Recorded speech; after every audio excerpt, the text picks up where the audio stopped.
Right. Okay. So we're in week 8, right? Loads of people put week Yeah. 7. We've put week 8, haven't we? Yeah, cool. Let's go week 8. All right, let's go week 8. Right. Well, these are the week 7 games. Oh, these are, yeah. Yeah. But on the site it says week 8, right? We're Yes. in week 8, yeah. We are. Yeah. We are Oh now. dear. Right. Okay. Right. Here Technically we go. week 11. Technically week 11. Oh, let's not start talking about the gap again.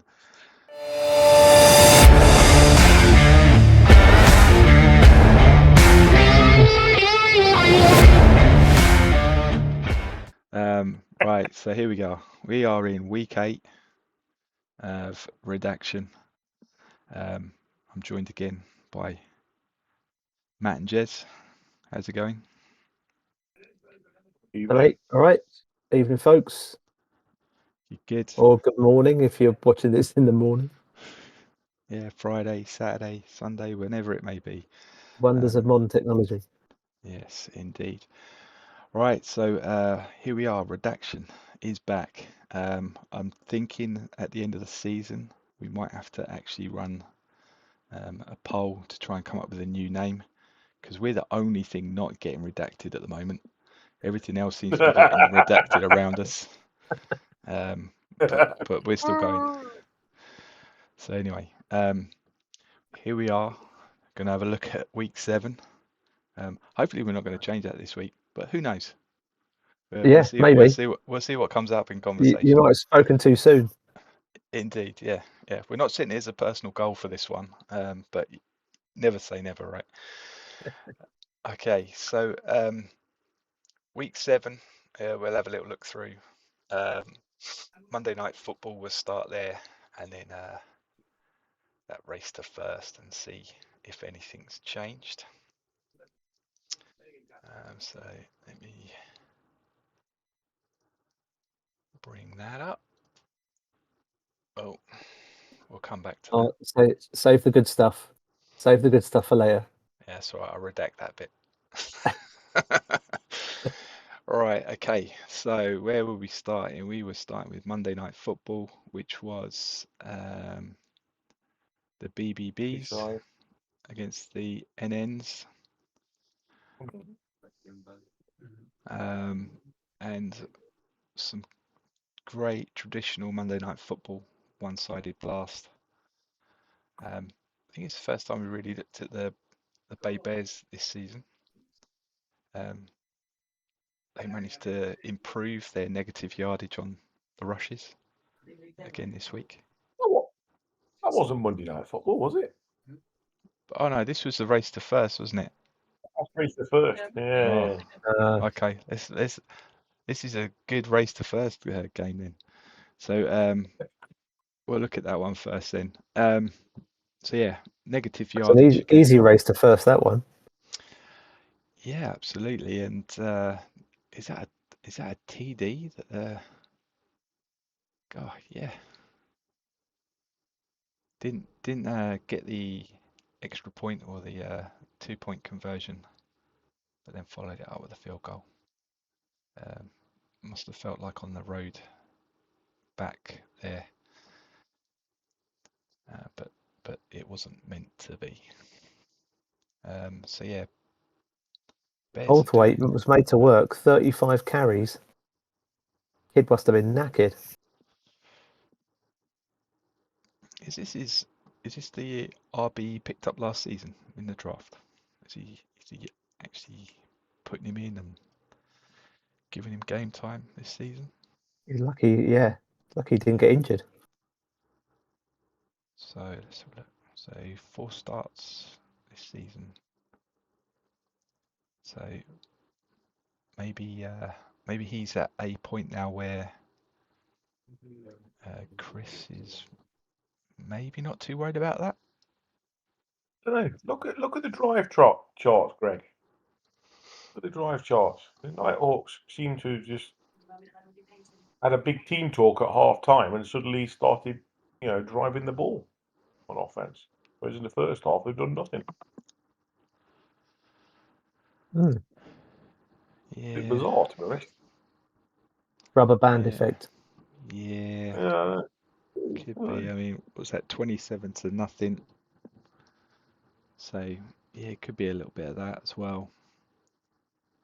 All of a sudden, feels like it starts coming together, and the winning team just doesn't go anywhere, which is probably quite frustrating, especially when you're a passing team. And then you think, my QB's played an absolutely fantastic first half, and then all of a sudden he's just throwing it all over the scattergun. And you think to yourself, you almost want to take your starting QB off when you tear away, because it just destroys great stats that a QB could possibly have for a season. Because all of a sudden it's like, he can't. He's passing with his eyes closed now. You know what they call it in Scotland? He's throwing iron brew bottles. Throwing iron brew balls. Okay. That phrase has remained in Scotland, I feel. Yeah. Yeah, I've only heard it because I've been up here too long. Yep. I think the only time I ever drink that drink is when I'm up in Scotland. But yeah. But Chris was happy with the showing. He's got his new QB getting out there as well as Althwaite getting some yardage. The Bay Bears throwing and not really wanting to run this season. Anything else we want to take a look at before we? Oh yeah, we want to have a look at punts, don't we? Because that's what we're punting on. I don't think any of us got this right. 5-11. 5-11. Mm. Matt was close. No. Oh no. Yeah. Did we get it the right way at least? Yeah, Nighthawks 11. Yeah, good. Good. Well, My none of us got anywhere near. No. No, indeed. Right. Although based on last week, I'll taking the point.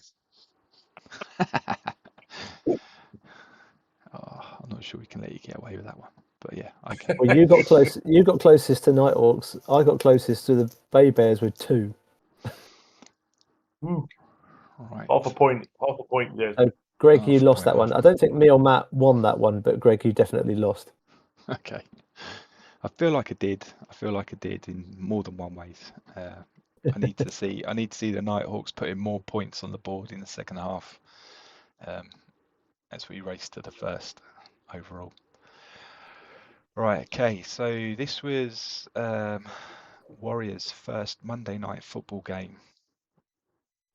Yeah, first Monday night football game of 3 they've got on the trot. So they had the Tigers and they got served. They didn't disappoint to disappoint. No, absolutely. First downs, nothing too much, but that, I mean, turnover wise, look at that, 6 fumbles from the Tigers, and they still managed to put 35 points on the board. So yeah, look at that. Look at that completion percentage from the Teesside quarterback, 37 out of 41. One of them incompletions was an interception, so he completed that one as well. yeah. Yeah.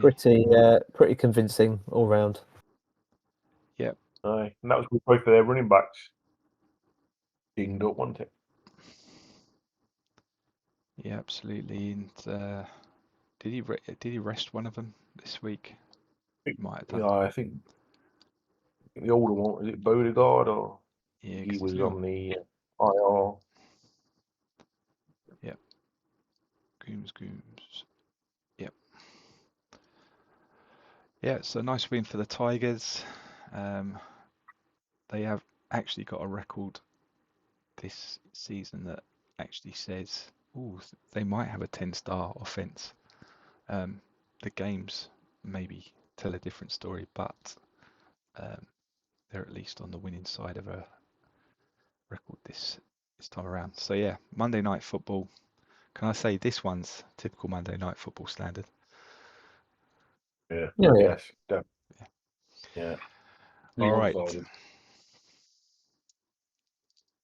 Who was Okay. closest on that one? So we had Hold 28 on to a minute. 13, 35 to 10. That was Matt's one. Oh, Look So at close. that. So close. that's definitely a point. Definitely. Definitely. Yep. Um, You're on the pod. yeah, no, good win for the Tigers and Warriors. Yeah, don't know what's going on there, but we shall see. Right. Well played, Matt. That was good effort. Let's Right. get over to some games that we thought might actually be reasonably close. I think we should start with the one in the middle, because I did Yeah, where's send. Johnny? Well, Where's Johnny? I've not. I did send him a message. He did get back to me today and said he couldn't make it. No special message for you about what a great win it was or anything like that, Matt. It was just can't make it. Yeah. I In the think he, playoffs. yeah, I Just a think he just a lot of told, swear words, wasn't it? yeah, I think he told you what you needed to. Oh no, he didn't even comment. Oh, I thought he commented on here. No comments. No comments. No comments. Oh dearie me, that's a bad look, Johnny. That's a bad look. But Oh dear. but yeah, I mean, 30 to 45, and that was without any of his star running backs, and you still only managed it by 15 points. Ooh, We And don't even Hill know if actually Johnny played. watched the game, do we? He's lost his mojo. Hill We don't played. even know if he watched it. Well, Hill played as I suspected he would do. He got stuffed when he tried to run the ball, but he screened. He got a few screens to him. But, yeah, there wasn't much in it. There's not much in it at all. yeah. Look at that new team record complete passes 44. That tells you the story right there. That's big. Mm. They got 26 first downs to your 15 as well. Yeah, but we just threw the ball Well, 70 yeah, yards at a clip. that's what a deep zone offense can do, isn't it? Aye. I still Aye. find it weird you talking about passing games, Matt. It gives me an uneasy feeling in my I know. down the Matt's back of team my scoring neck. 5 passing touchdowns. It's Aye. it's just crazy, The crazy, future. It's the future in Hamilton. airing it out. Galloway's. He's I think that's changed. Galloway's first MVP, and I think it will be the first of many. Well, we'll do if Nice. he's hitting 72% completion, throwing deep zone. Yeah, There's not many teams going to stop that if he can carry on doing that. that's the idea. Trying to break the game. Always trying to break the game. Right. So yeah, Kemp. Nice. I mean, Jesus Christ, that's the kind of stuff that Wasson used to get against the Spartans, isn't it? Yeah. Yeah, he just So seemed to catch the ball and take it to the house each time. And he ain't got peripheral vision either, so it was bizarre actually because he had about two like that, and then Emerson got one that was about 75 yards, and he's just a backup receiver. I'm playing in empty. yeah. I mean, that's interesting. You Strange. say, What was quite pain to be honest. yeah, it's strange. I mean, it's strange you're saying about it taking it to the house because I was having a look at stats this week because I was like, do you know what? I'm gonna vote. I'm gonna put some Pro Bowl votes together. And I started looking at the amount of touchdowns that are being scored by running backs and wide receivers, and there's a significant difference between um, the amount of touchdowns scored by running backs and wide receivers. So actually seeing Oh, Kemp here with 3 TDs in one game. I mean, I think on the MFC side, I think the highest amount so far this season for a wide receiver was 10. I think I saw one receiver's got. So you picked up a third of that in one game. So it's And there's probably a couple of running backs that got over 20, isn't there? Yeah, easy. I think it was low. For the Razorbacks, he was sitting up on something like 18, something like that. So yeah, I mean, there's big difference. So again, I thought it was quite interesting because obviously there are things that's, even if you're on a breakaway, there's things that stop those going all of the way if you've got the right kind of players on defense. So yeah, so picking up 4, is it just 4 or 5? 5 passing TDs in one game's not bad going based on that, Matt. Yeah, Lowe's on 22, Panja's on 18. Then it's 15 and down for running backs. I think the wide receivers on that side was 10 highest, I think. But there's a lot of 15s. There's 4 on 15, 1, 2, 3 on 14. Yeah. But compare that to, if you compare that to the NFL, and you have running backs that get 3 TDs a game, and you just use them for short zone. And if a receiver in the NFL gets 10 touchdowns in a season, it's an all-pro season. So I don't think that's realistically. I don't think that's probably far off, actually, to be honest.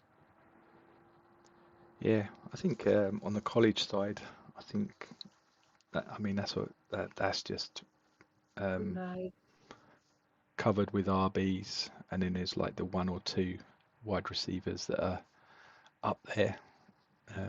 Yeah. So yeah, you're probably right.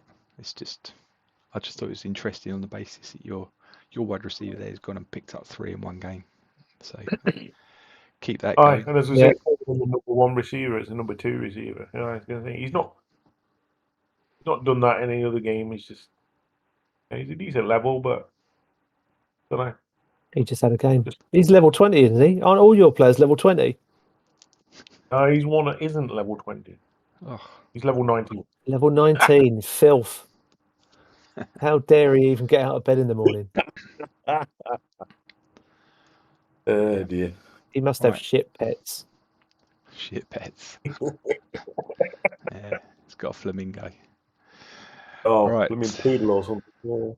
Yeah. So closed the division wide open, didn't it? It does, yeah. Made it interesting. 45 to 30, we said. Did anyone pick that one out? Oh my God, Jez. Ooh, so close. 2 so points close. away from a perfect. So close. I think we'll give you that one. You can have that one for sure. I'm taking that. Right, let's have a little look at generals and barbarians, and then we'll circle back up to the blues. You're going all out of order tonight. Blimey. I know, just like, change it up a little bit. How you roll, isn't it? Oh, absolutely. Next thing I'll be putting merch stores out and bang, there we go. Right. So, love a bit of merch. Yeah, I should have gone for the other one because I could find that one. I can't see it. Go down. Keep going down. That's it. Okay. All right, 26-16. We asked Rich to prove us wrong. He didn't. Generals won it 26-16. Fumbles. But I mean, it looks pretty balanced there again. Yardage. Just a fumble. First downs. Just a fumble. It's the fumbles. It's them turnovers again. 5 fumbles. It's crazy. Crazy amount. We saw the Tigers. What Tigers have? 6? Was it 6 fumbles? I do wonder actually. Do you think the turnovers have got a lot worse over the seasons? Almost gone into college. I think they have got worse this season. My team in the Empire have had ridiculous amount of turnovers this season. Sonics last week had 9 turnovers. Were they fumbles though? No, combination of both, I think. Okay, so we're just saying in general, I think we're turnovers have gone up, or we're saying fumbles gone up. Well, we need to. I'd like to see a stat. I'd like to see a stat on that, on what the percentage of turnover, how many turnovers has been. There must be a stat on turnovers somewhere.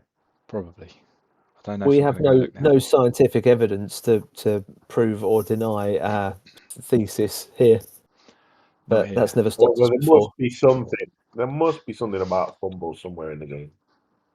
There probably is. There's nothing on inside the numbers. Oh, there probably is. Do we want to go down that rabbit hole now? I'm just looking at Go it on, now. Jez. Go on, Jez. You have a little look in the background. I'm See if looking you at can it find now. anything. I'm looking at. I'm You'll having look a in the look. background. But yeah, I don't think Rich was that far off, actually. I thought they'd get absolutely hammered, but, turnovers were a bit more level. I think it would have been a field goal in it, I think, by the looks of it. yeah, Either way, not sure. yeah, definitely. Where were those fumbles as well? So There's a giveaways takeaways report, Yeah. which looks really dull. It's a report with a load of numbers on it. Yeah, All separate reports. I find that with a lot of reports. I tend not to bother looking at them. Yeah, so I don't know. See, two sacks on the fumble, 2 fumbles on the sack. Let me get that the right way around. 1 rushing and 1 receiving fumble as well. Must have been a fumble on a return, maybe. Oh, has he got the full set? Has he got the trifecta? Yes, he has. Kick returns. Yes, Yeah. Hawkins fumbled the ball. Yeah. 1 on there as well. It all went wrong for the Barbars. To be fair, he did catch 2 punts, and he didn't fumble one of those. So yeah, good on the punt returns. Rubbish everywhere else. Generals missed 2 easy field goals as well. 30-yard field goals. Yeah, but these games are always close. I don't know what it tells us, other than the Barbarians are pretty much out of the running. From what I've seen, their schedule is horrible. If we look at that, the last 2 games of the season, or the last 3 games, so Avalanche and Tigers both sitting. I think Tigers still sitting on a 7-0. Tigers have lost 6-1. Oh, they have they? Tigers have lost 1.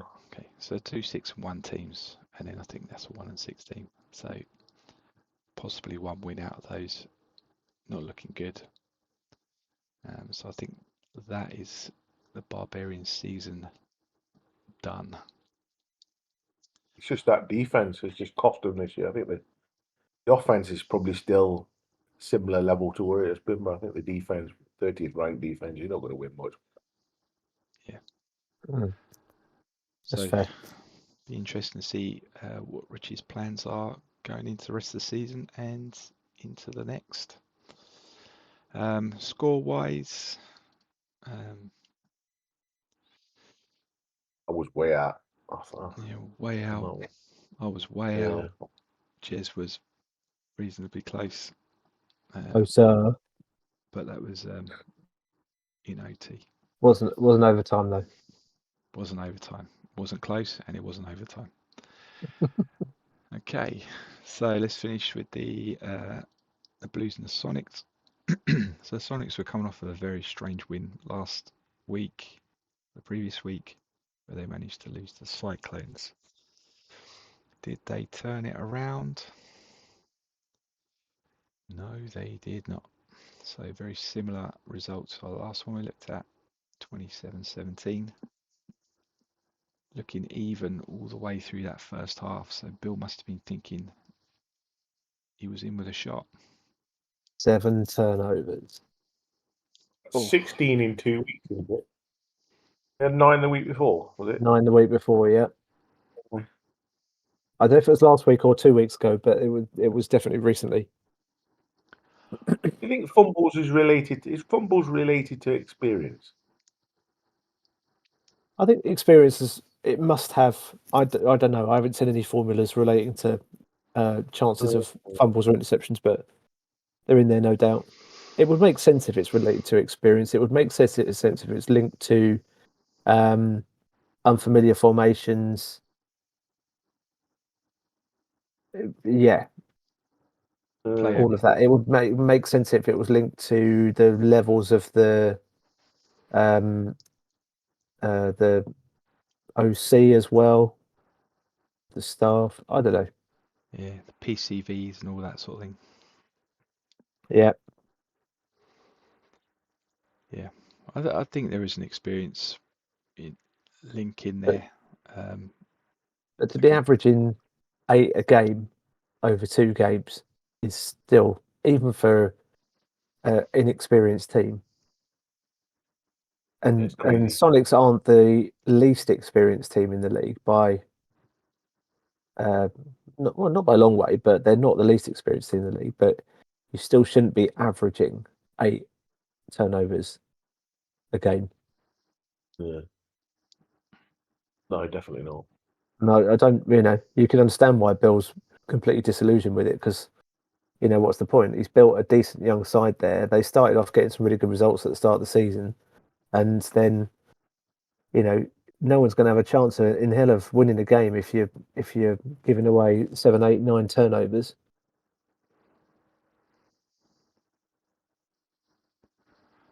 Yeah, disheartening when it comes down to that. Yeah, I think that might be. I know there's a lot that is unrealistic about this game in comparison to NFL. So the yardage is unrealistic. Some of our wide receivers are pulling in 250, 300 yards a game. There's no wide receiver in the NFL that gets anywhere near that. Some of our running backs are doing the same. There's no running backs that get anywhere near that. So there's elements that we're happy with because we like that. Are the turnovers an element that we're unhappy with? Is that the yin to the yang? Is it, should we just bite that because it's the game? It's not. I mean, this is GFL. It's not the NFL. It's like it. It's based on it, but we can all see there's some really wide discrepancies between what the NFL is and I know it was based on what was it based on the NFL figures in the 80s? Yeah, I believe so. Yeah. So I don't know how realistic it is to those figures, but if in terms of turnovers, I'd be surprised if teams were getting that many turnovers in a game. No, they weren't. Definitely not. But I don't know. I know Bill's on about. Bill said he might be leaving at the end of the year, but to be honest, I think it's if I was him, I'd be wanting to stay for one more season and see what it's like because that team's going to almost going to be a lot of age 2 and age 3 really good high quality first round picks maturing to a good level. I would have thought season. Personally, Yeah, if Bill would go, whoever comes into that team don't need to do anything. They can just literally just play to win straight away. Yeah, I spoke to him. He sounds like he's made his mind up. Hope he changes his mind because he's a good guy. He's a really good coach. He's building a good team there. So yeah, fingers crossed he has a change of heart. But again, you can understand, why it's disheartening. You go and look at the last 3, 4 games he's had, and it's he's had at least 2 of the games, if not more. Just he's had no chance because of all the turnovers. Mm. Yep.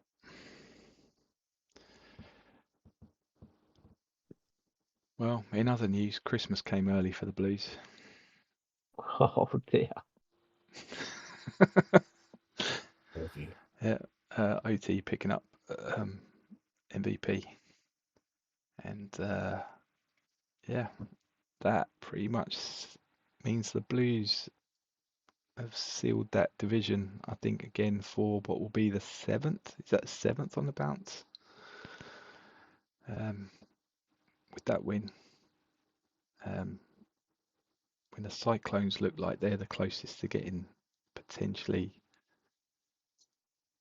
the second spot, I think I'm feeling that the Blues have got this one wrapped up off the basis of that result this week. So, Yeah. Well played, Alex. That was 27 to 17. And Matt was the only one to go the right way. So well done, Matt. You at least picked the winner there. Right. Yes. So, was there anything else to note in week 7 we wanted to take a look at? Jason's team won again. Yeah. The Outlaws. Meerkats. The Outlaws squeaked to win in overtime. Yeah. Yeah, let's take a look at that one quickly, because that was a strange result. I mean, it was only the week before we were talking about how they nearly lost to us by 2 points, and then a week later they're just about managing to beat the Outlaws, who are looking like they're going to wrap up the division for themselves as well. Squeaky bum time there for James. So, thoughts on this one? Still using his week 1 game plan. That's my thought. Has he just set it again at I week don't 1 know. and just let it go? It's a very James thing to do if he has. He's got 2 defenses this time. Didn't he start off with just one offense and 1 defensive stance? I don't know. Is he It's still quite minimalistic, isn't it? Is he playing all rookies? I don't He know. draft that many players, did he? None of this goal line defense or anything. No, just the 4-3 for pretty much the whole of it. No injuries by the look of it. No, nothing too bizarre there as well, I don't think. Right, OB doing a bit of pass drop deep, getting a bit of pass rush on. But yeah, nothing out of this world, I think, really. The Meerkats getting what? Are the Meerkats getting there? I don't know. I mean, this is the thing, right? You'd look at like amount of picks he's had over the years, it's possible. Yeah. I mean, he snuck by us by 2 points, and I've got not much, and then to run them this close. Only difference was Meerkats were on the road to us, and now Outlaws are on the road to the Meerkats. Is it going to make that bigger difference for the Meerkats?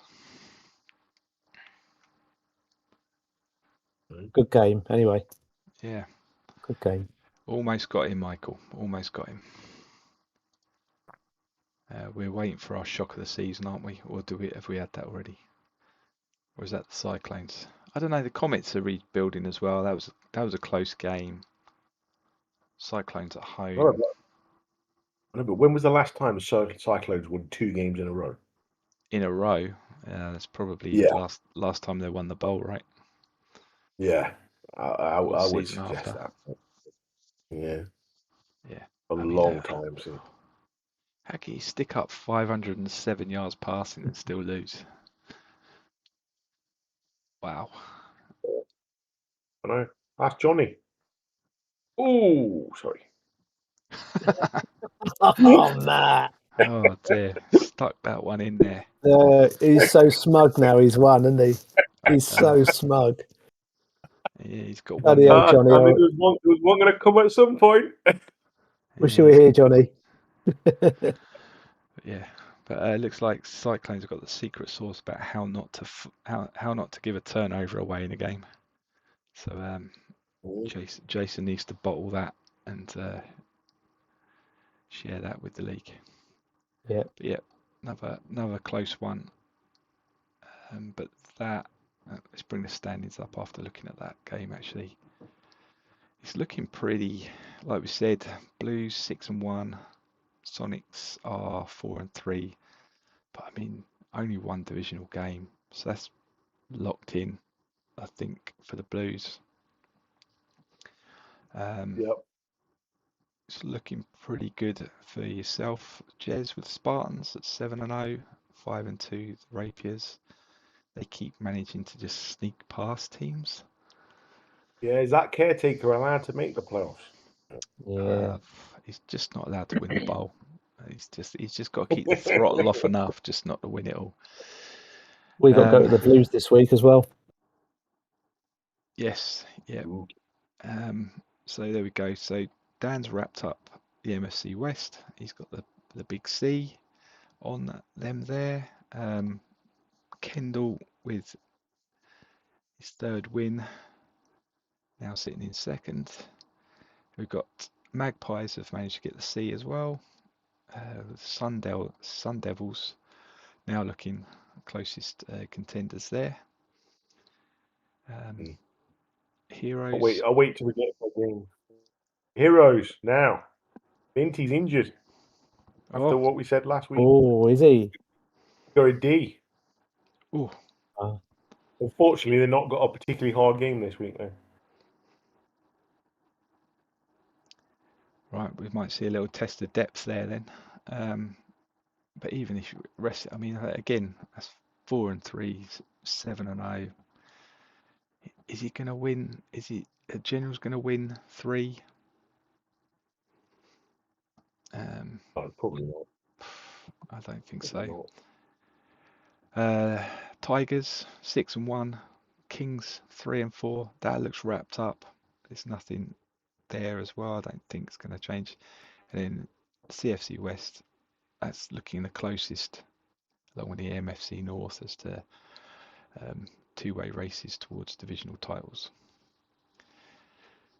Game on. Yeah, so it's not all over in the Atlantic yet. There are a couple of things going on. Right, so we go on to week 8.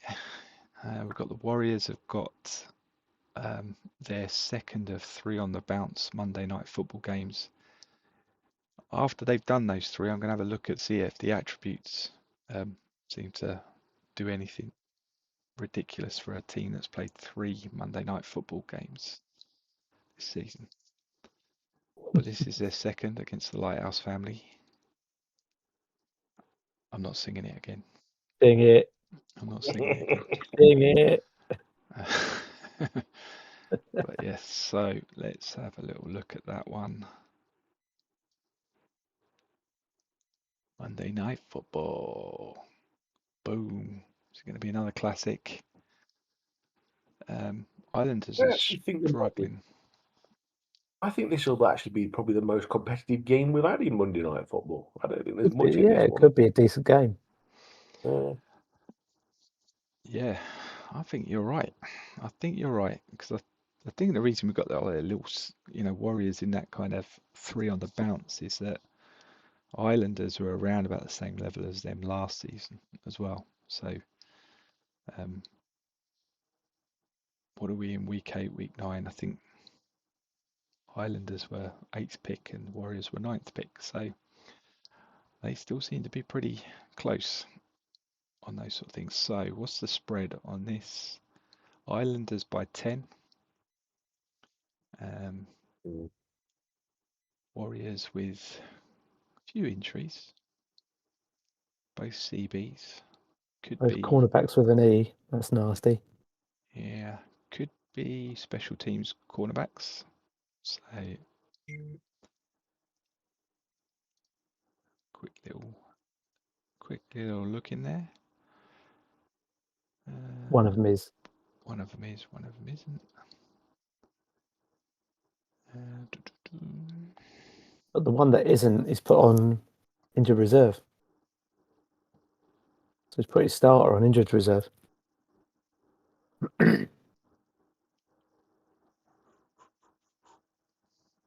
Has he? Hobson, yeah. He was his round 1 pick a couple of seasons ago. Yeah, right. That probably means he's hoping to coach him later in the season. from an E on week 8. Good luck with that. Got the playoffs. Might Yeah. get 1 week. Might get 1 week. You can coach him. Maybe. Maybe. But yeah. Okay, so Monday Night Football. Spread to 10, pretty close. 17-31 last time they played.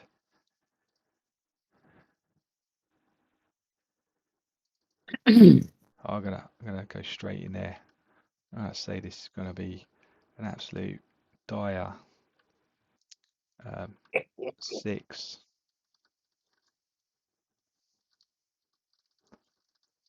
to 9. Right. Nice. Yeah. I was thinking something similar, to be honest. I was going to go 9-14. 9-14. Mm. And yes. I'm feeling a bit more ambitious. Got I'm him. going to go 13-21. Yep.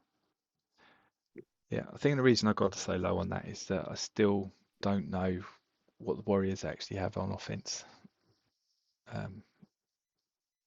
Building that defense, but nothing really much standing out on the offensive side. I was going to say the running back did nothing this week. Yeah. Right, so race to first.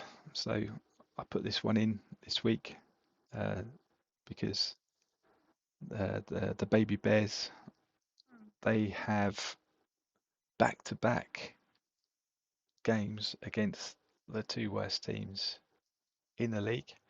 They managed to smash the Nighthawks, and now they got the Spitfires.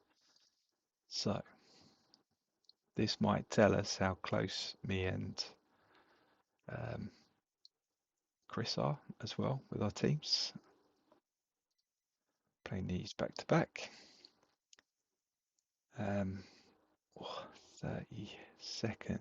So I think my rush defense might actually improve this week. I think I might actually go upwards. Not because we're stopping them, because actually all the Bay Bears like to do is go backwards when it comes to running the ball. So they're currently -8 yards. If that goes That's gone up since last week, hasn't it? well, Was it -6? yeah. They lost two yards rushing against the Nighthawks. So if this goes positive yardage, I'm going to be absolutely gutted. You know, if we're the team that pushes them into positive yardage because they can run against us, then we're going to be destroyed. But it's that passing offense that needs to get stopped. Is this the week you're going for the first win incentive?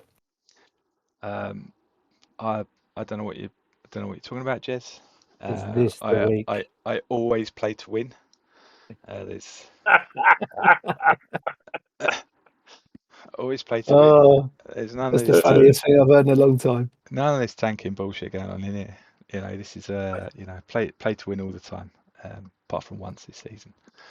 But yeah, we're going to see how we're doing. I'm interested to kind of Well, put tankers. some of the players in and see what happens. But apparently we're going to get beaten by a spread of 20. I can find that quite believable. Not many injuries about,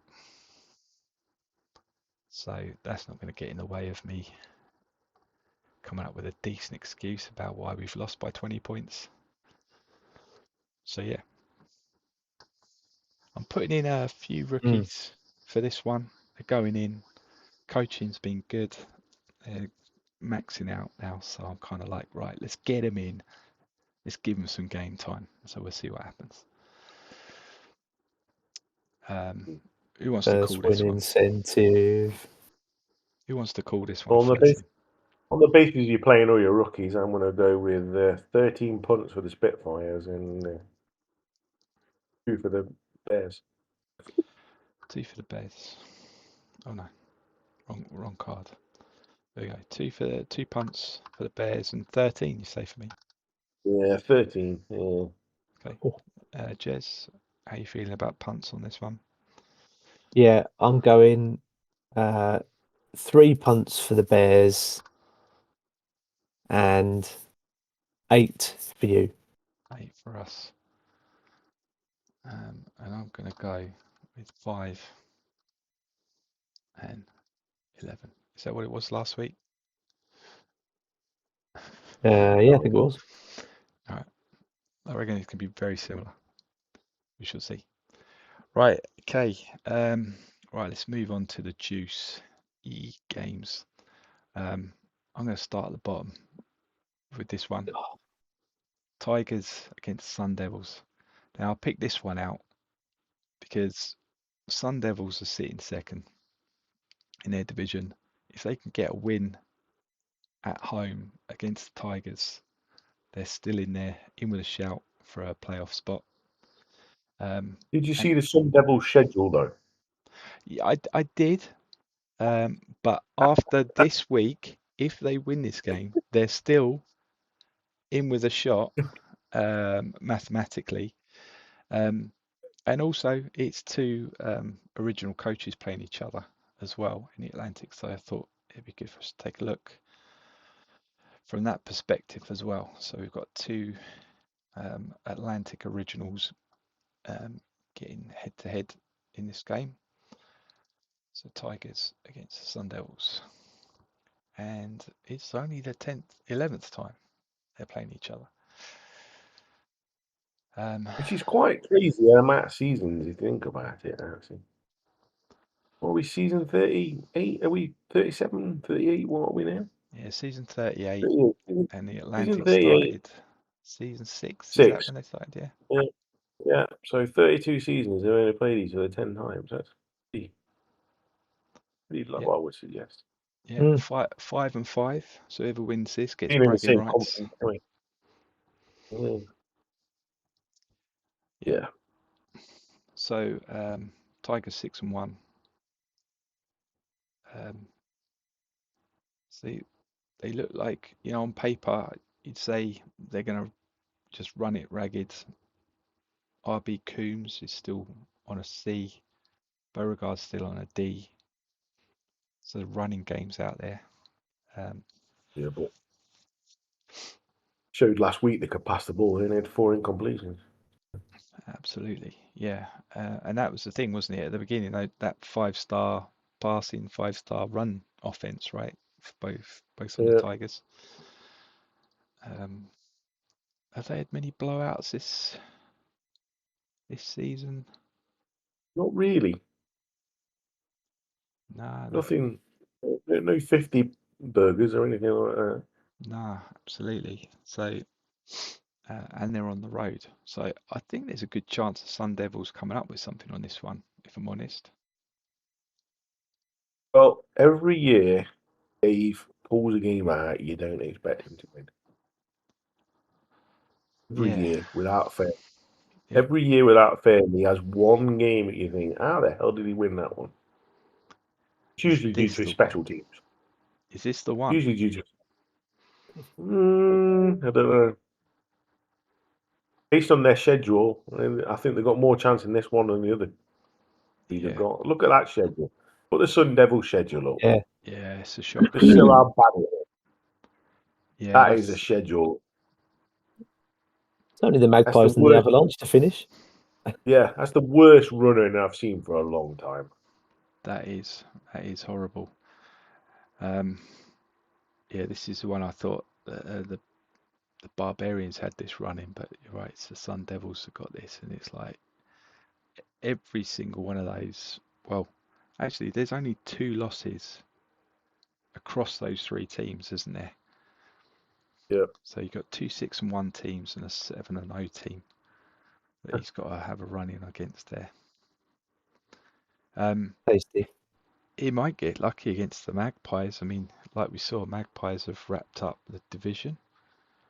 Unless they think they've got a good chance of getting first seat, they might be like, well, let's rest up. I think are they something like 3 points down on number 1 seed or something? Not much in it. It's close. It is close, yeah. But yeah, that is a horrible running. So, what do we reckon for the Sun Devils? and the Tigers on this one.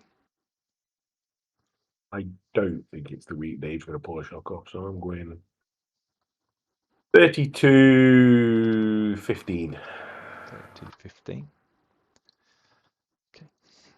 I think this might be the one. So I'm going to go with a 28. 24. Oh, wrong way round. Honestly, Dave, I do believe you're going to win this one. Jez? And I'll go 28-24 the other way around. Right. Okay, here we go. So, yeah.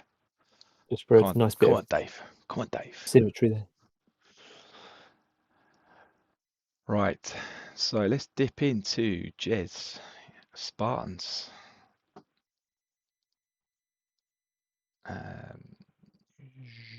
Go to the Blues. Cannot see it again. Down. Shake On it below. all around. There we go. So close one last season. Number 1 rushing offense against number 2 rush defense. I don't know how I feel about this. You having the number 1 rushing offense, and I haven't got it. I don't know how I feel about this. Tables have turned, Matt. I know. I'm not sure how I feel about it. Got to stop passing, Matt. Yeah. Don't know. Get yourself a running number game. 1. I've still got the number 1 offense. I'm all right. Good. You can still sleep at night. I can still sleep at night. Yeah. Good. So, prediction on the spread here is going to be a close game. So we've got a spread of 1. Any big injuries for you, Jez? Anything of concern? No, I've got a few Bs. Got a few Bs. Yeah. They're all starters, but they're only Bs, so they'll play. Yep. Just a few niggly ones for the Blues as well there. Couple of Ds. But again, who knows whether they're going to impact Alex in a big way or not. Got anything good going on statistically? Kelsey's your big man on the receiving. Pandya. Yeah, we're not throwing it much. We're running it mostly. Giving away my game plan here, but it's not really that difficult to see because we're a running team now. So based on the past couple of games, it looked that way. Yeah. We can throw it occasionally, but don't like to do that very often. Much prefer to run it. You've had a ridiculous amount of carries in the past couple of games, haven't you? Was it something like 43 carries or 48 carries in a game or something like that between your two RBs? Yeah, something like that. Oh, Alex, he's going to run. Don't tell him. Redact that bit. Redacted. Yeah, he'll never work it out himself. No, but this one is going to help us with the playoff picture, I guess. Yeah. So 7-0, 6-1. If you lost this one, I'm guessing you could drop down into the away game territory, right? We could do. So must win. If he loses this one, Greg, I think you can, you might be able to, not sell a first round pick for that week 10 game. Oh yeah. I don't think he'd be that bothered. You might be able to. Yeah, well, not that we're talking about that. Right, okay. Oh dear, can you imagine now, Jez, if that actually happened? There'd be outroar. Yeah, what? It's a fix. Spitfires just played well. They just turned up and were really motivated. Oh, those Redaction boys colluding brings the game into disrepute.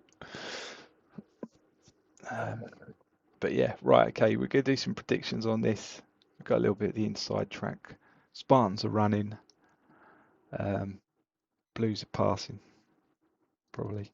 I'll have a little stab at this Go one. on, boys. You go first. So I'm going to go with a 35-15 on this one.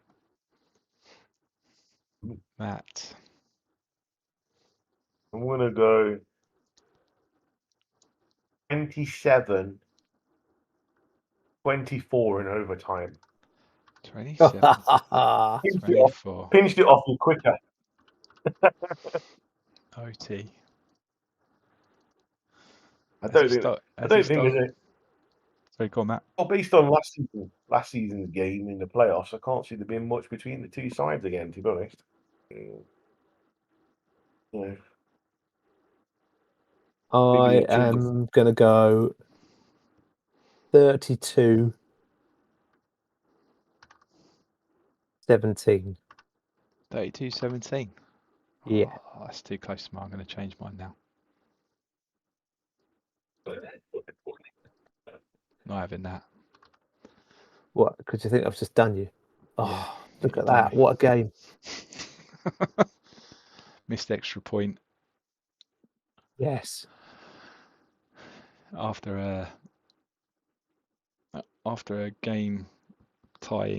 potential game tying streak, 84-yard streak, and then a missed extra point. There we go. And an onside kick. Yeah, absolutely. Well, we know the kickers don't run on if you get an onside kick. Actually, did you see that Clay actually, while we're talking about special teams plays, did you see that Clay managed to save my sanity? That week 6 game, it was actually his game that had the really crappy special teams save. It was, I think it was this game here.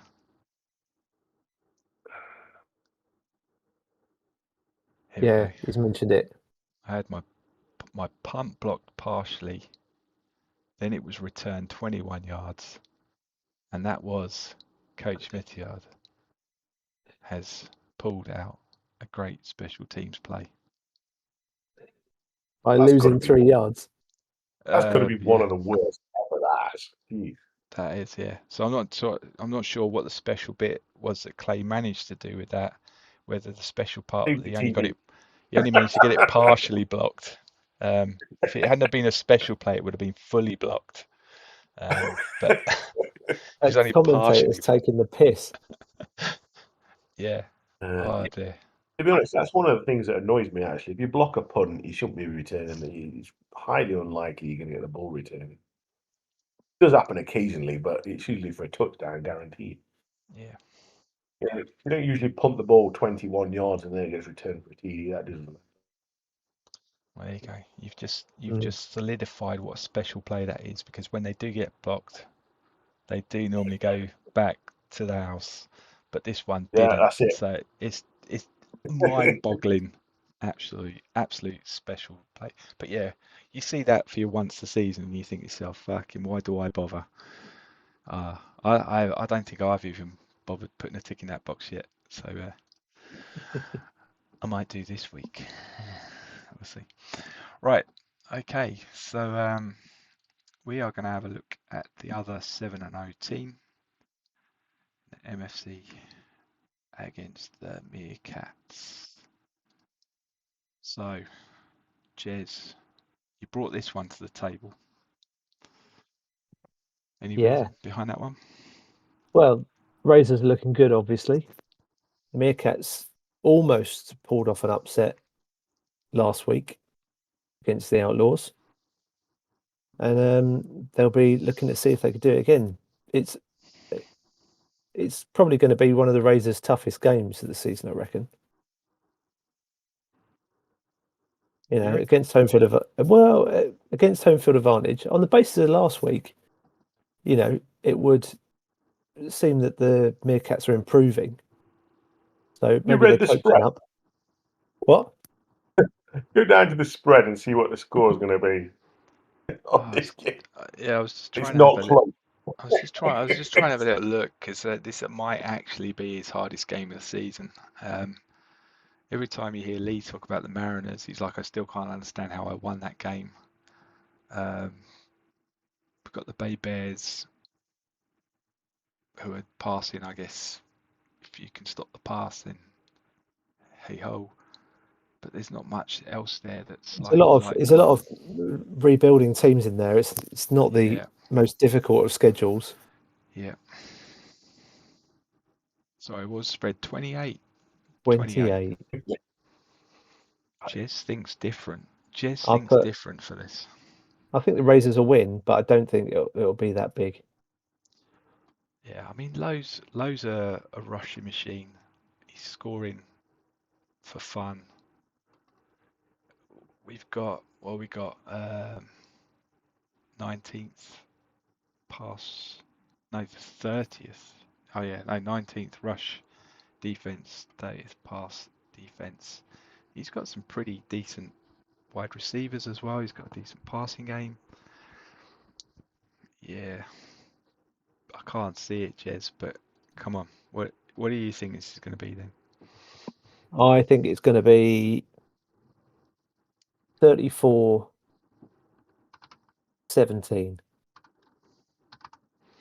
Oh, I thought you were going to call it closer than that. No. What are you feeling, Matt? 55-0. I think it'd be even close. Yeah, I think you might be right.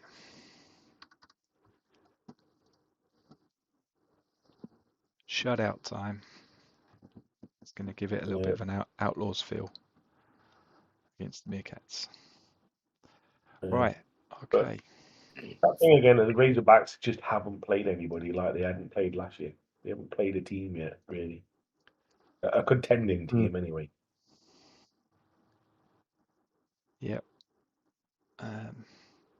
I think it'll be another win in the box for the Razorbacks, and it'll keep the Continental happy for another week as well, because Dan's looking like he might be able to do a double. And stroll into the season. first seed. Yes, yeah, indeed. I had a look at this today because I think to myself, MFC South, another rebuilding team in there. This is a thing that kind of, I was just having a little look because that really swung like the seeding like 4 or 5 seasons back, because with so many teams rebuilding in that league, the Snow Bears were like racking up a difference of 450, 350 points. So even a 10-0 team, you weren't getting first seed because there was another 10-0 team with an absolutely ridiculous points difference. So I had a little look today, but it's, both of those divisions have got 3 other teams that are in mediocre land, either coming up, going down at the same time. So that points difference is still up for grabs, I think, for you there, Jez, as well. So it's going to be tight. Yeah, I don't know. We're not going to rack up a load of points against the Blues. We'll do well to come away with a win at the Blues. And I think the Razors have got more opportunities to rack up more points than us in the last 3 games. So we'll see. We'll see. If they do, fair play. Just let me know how many you need in week 10, Jez, and I'm sure we can have a talk about it. Don't. There we go. You see, whichever way that game goes now, we're colluding. So that's it. We're screwed either way now. But right, yeah. Dan, I promise you we're not, mate. Or are we? Right. Okay, so that wraps up the games. One other thing we're going to have a little look at is we asked for a little bit of feedback on some of the stuff we talked about last week. Got quite a few discussion Lots of it. points going on the way back. So right, where do we go first? Where do you want where do you want to go first? Well, let's have one of the points that I think is quite pertinent is can't remember who said it, but you'll tell me, no doubt. Was it whoever said about what's the point of the Atlantic being a promotion division, a promotion league? There's no point having that as one step to then make another step into the GFL. Why don't you just have the GFL as the elite league as such, and then have the Atlantic to the Empire as all of them feeding into the GFL? So the GMs can pick anyone from any one of those 5 leagues. Because what it does is it makes the Atlantic a stepping stone, and it makes it a transitional league. And people either come in and they go up, or they come in and they dip back out the other way because they want to go back to their original team or whatever. And it's probably the most transient league in all the divisions, in all the leagues. I just don't think it does the structure of the game any favors, and I don't see the point of having one step to make a second step.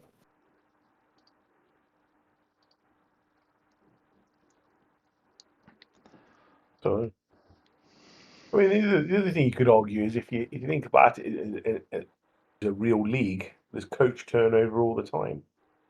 Where is that make it,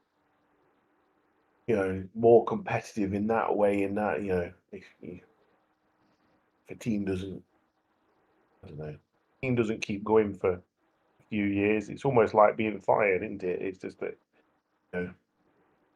there's more of a rollover. I mean, we could be looking at 5, 6 coaches going from the Atlantic this year.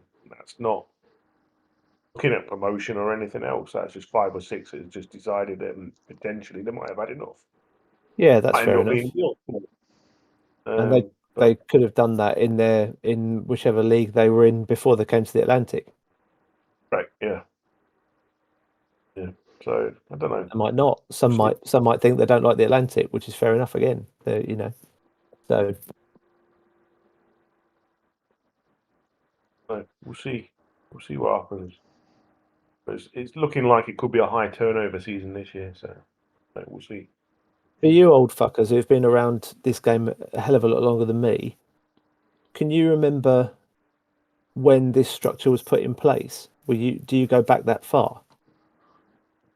Yes. Yeah. So I was the last coach, one of the last coaches, I believe, who went straight from the B up to the GFL, and then it came in just after that. I think a couple of seasons after.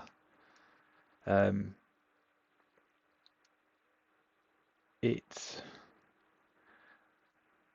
the thing for me is like, if we think about it in 2 separate things. So the Affinity teams thing came about because actually, and I think Jason talks about it in his post, is about stability, and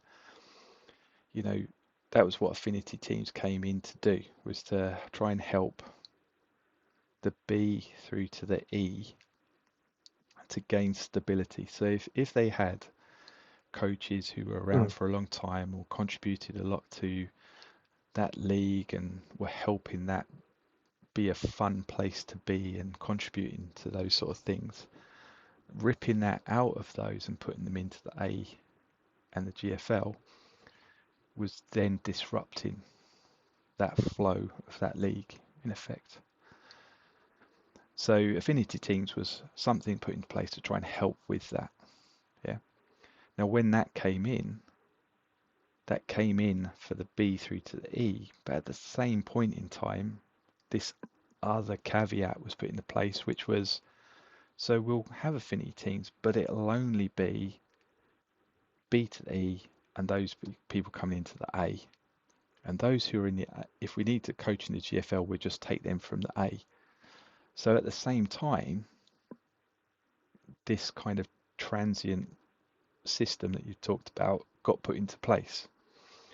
So then it's like, well, is it affinity teams that's causing the problem, or is it the transient thing? So for the Atlantic, I think it's the transient thing, because if you think about affinity teams being put into place to give stability, the structure that was put in when that came in meant that it actually made the Atlantic more unstable, because it wasn't a case of just coaches coming into the Atlantic, it was coaches coming into the Atlantic and then going out of the Atlantic as well. Mm. So Yeah, the you've got your problem, normal number of coaches going out of the Atlantic for the normal reasons. And on top of that, you've then got coaches going from the Atlantic to the GFL when a space becomes in the GFL. So there's more movement in the Atlantic than there is potentially in any other league, because you've got movement both ways. yeah, absolutely. So if you think of it from a stability point of view, it made the Atlantic more unstable, but it did give stability to the B and the E. So, what Dave talks about there is like, just consider the A in the same way as the B through to the E, and then actually you've got stability for all of those leagues, because if anybody is going to go into the GFL, they go straight into that. They could go from the E straight into there, and Yeah, an affinity team means that you give that stability. Yeah. It also means that a lot of coaches who maybe are experienced but don't want to move at the moment do want to move because there's an affinity option. Yeah, so that's giving the GFL what they want, which is, we don't want someone to come in and then we can't guarantee they're not up to contributing or adding to that GFL um, um, elite. Oh, do we say it's the elite league? In this instance, if it becomes that one place to go to. But anyway, whatever they want to call it, they change that transient part from the Atlantic into it isn't part of that, then I think you get that stability back for the A, which was the intention of affinity teams for B to E in the first place.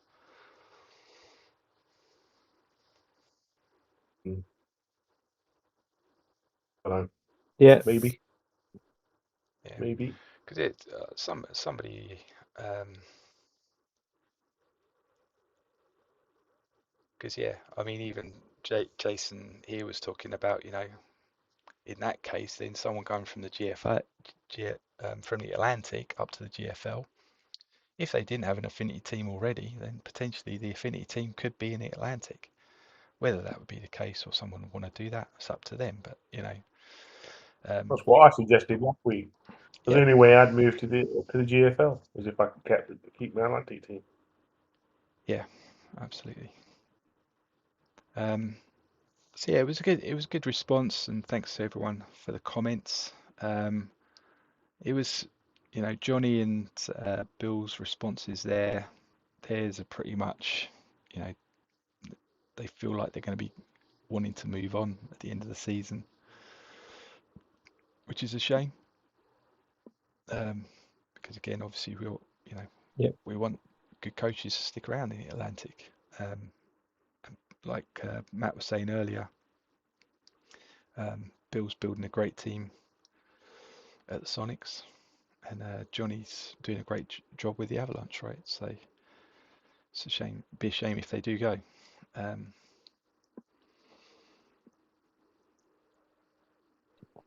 In all seriousness, I take the mick out of Johnny, but that's the type of rivalry you need. It took me 4 seasons to get past him. In one game. Yeah, yeah. It's good to have that, especially in your division. Good to have a bit exactly. of on the right Yeah, sort of level, obviously. But no, it is good. yeah. It is good. The other point that these guys make last week is about nuking and the the rewards that teams get for losing, and the first win incentive, and the whole the effects of nukes on the rest of the league in terms of how it skews schedules and how it can impact on who ends up with first seed and who misses out. It's I think it's a problem, but I don't know how you fix it. There's supposed to be rules in place that punish teams if you lose like by 75 points or more. I think I've seen that written somewhere, I'm sure. But I've seen teams lose by more than 75 points and not be punished. So that that isn't that isn't implicated in those circumstances. And people have done that by, deliberately playing players out of position, playing level 1, level 2 free agents when they've got, level 9 rookies sat in the game over squad. So, and you're obviously doing it because you want to get the first seed, which is, it's understandable. It's a tactic. You're not going to get the sack because you can't get the sack as a GM, as a head coach.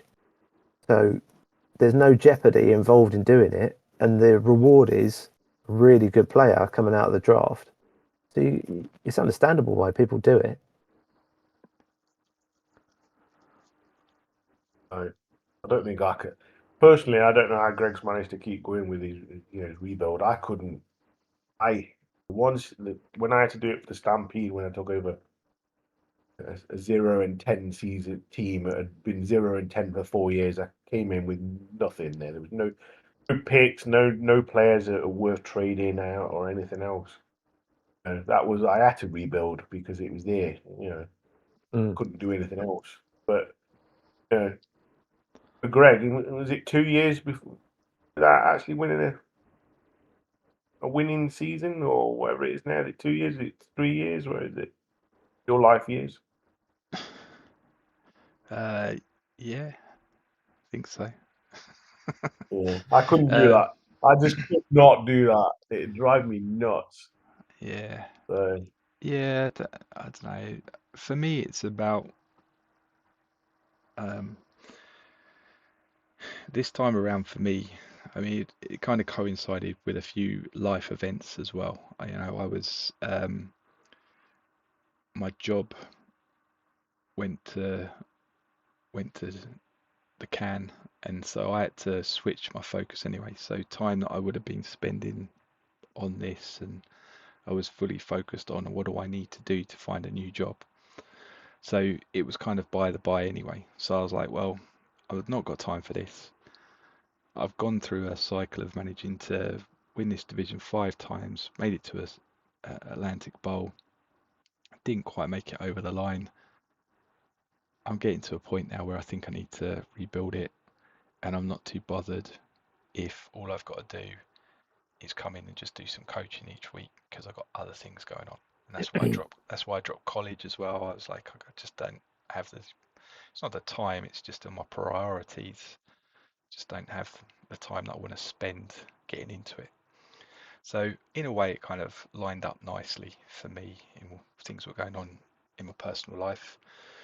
And then it's about, you know, setting smaller goals, right? The ultimate goal is to, have a team that you can compete with and hopefully take it to the bowl and win that big game, right? But in those interim times, you've just got to make, different goals, which is why then it was like, oh, well, what would it be like if I could get 20 first round picks?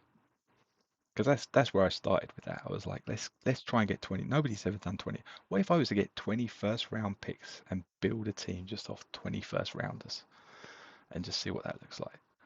And then I realized that actually that would probably take me 6 years of my real life to try and accumulate that kind of collateral. So I settled on 12 instead, and 22 the season before, just picking up, doing it a little bit round the other way instead of, you know, taking first rounds and then filling holes. It was like, well, let me just pick up some, see how they coach, keep those going, and then take the first round and then just build that up. So again, it was like, setting goals. What am I going to do? What hasn't been done in the game? Nobody taking that many first round picks and things like that, and where am I going to go from there? So breaking it down into that, it doesn't feel like I've been doing this for 2 physical years of my life. This is season 4 or 5. I don't know if I can be considered a nuke, because I'm taking so long with it. It's those, deep bang, here's a good team, completely It's a flush it slow out. burning nuke because it was a nuke at the start. You sold the shop, so it was a nuke, but it's a it's a slow burning nuke. It's a slow burning nuke, yeah, yeah. And I mean that's on the basis that actually I probably have 5 first round picks in season 37. I just traded them out to take 5 more in this last season on the other 7 that I already had. So You're so blasé about first round picks now. yeah, but yeah, Oh, just a 5, and then I had 7, and yeah. But small fry for me now. but I mean it's the quick turnaround on the nuke side of things is the bit that distorts it, because that really mucks around with people's schedules, right? Well, the nuke itself distorts it. It's when Yeah, you've got a team that is just going to get battered by 40, 50 points every week, irrespective of who they're playing. It Easiest way then to do it. it then gets the level of distortion then depends on what their schedule is. So if The they if easiest way to do it is just to get rid of the points difference. Get rid of points difference. Go on the conference record for playoff for your in division, and then do it on strength of schedule. The hardest strength of schedule out of if there's 2 tie-breaking teams get through. That would solve that problem straight away. yeah, And, uh, and it's a pretty easy fix, I would have thought, and something they use regularly, in the NFL. So I don't see that. Pretty easy to implement, I would have thought. yeah, yeah. And I know we don't talk about the snow bears much here at the moment, but I mean that's the reason why I get wound up by the snow bears, is because they've been my arch enemy since I've come up into the Atlantic. Always, always been those ones that just nip me to the post. And 2 of those seasons, or at least one of those seasons, where I took the team 10-0, I'm like anywhere else that probably would have been, number one pick. Yeah. But that season it wasn't, because there were 2 other teams within that division, plus the Aztecs, who are traditionally a weaker team within that division, were just rolling over and letting the Snow Bears just walk all over them. And so, even with a points difference of like 250-ish, that still wasn't good enough for a 10-0, 250 points difference to take first seed. And again, you're on the road, you want to be in the strongest position, right? And that's, you know, so yeah. I mean, half of the reason me keep deferring was like, I'm going to keep deferring for each time a new coach comes into the Atlantic and decides they're going to burn down the house. And then I realized that actually that thing would probably take 10 years of my physical life out of this game, because it just happens all the time. And again, whether that's down to this transient condition of the league or not, I don't know. Yeah, when you get a new coach come into a team, even if they've got a half decent roster, they want to make it theirs, don't they? So the temptation is to burn it and start from scratch, which doesn't happen in every occasion, every instance like that, but quite a lot that happens. It does, yeah, it does. I think we could And probably again, work it's out. understandable. Yeah, absolutely, absolutely. So I just want to say, I just want to thank everyone who's taking time to contribute on these comments here, because, well, for 3 reasons. A, it's really good to see that there's a good number of people that are enjoying listening to us waffle on for an hour and a half or whatever it is. Possibly because Bob's not very prompt at the moment, so they've got a bit of time on their hands. Secondly, they've got some they've got some really good comments as we've seen today. You know, we were talking about this a lot before we came on air as well. So we've picked the bones apart, and there's probably some more comments in there that we could discuss as well, but we'll probably have to wrap it up now. C, you know, it'd be really great if some of these guys or anyone else came on this. You know, this isn't a me, Greg, and Matt show. This is for the Atlantic, for anyone. And we're getting towards the end of the season, but if any of you guys or anyone else, not just these ones who have contributed here, want to come on, please do, because everyone and anyone is welcome. Yeah, absolutely. Hopefully I'll get this up before the bar comes down. If anybody's interested in getting on here, we haven't got anything set in stone at the moment, but we usually do it on a Wednesday or a Thursday from about 9 p.m. ish.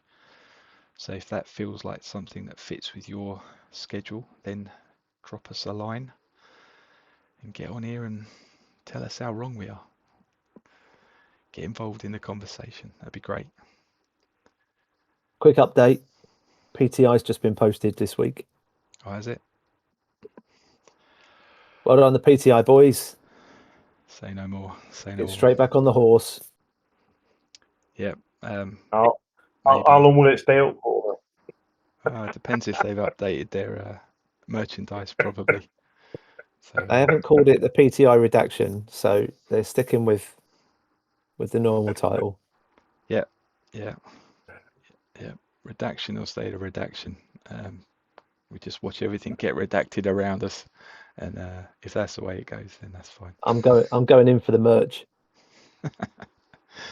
Right. Okay. So I think we're done then today. Thanks for that. Good little conversation again. Let us know your thoughts again on the comments, and hopefully see you next week. Thanks, fellas. Cheers, folks. Cheers.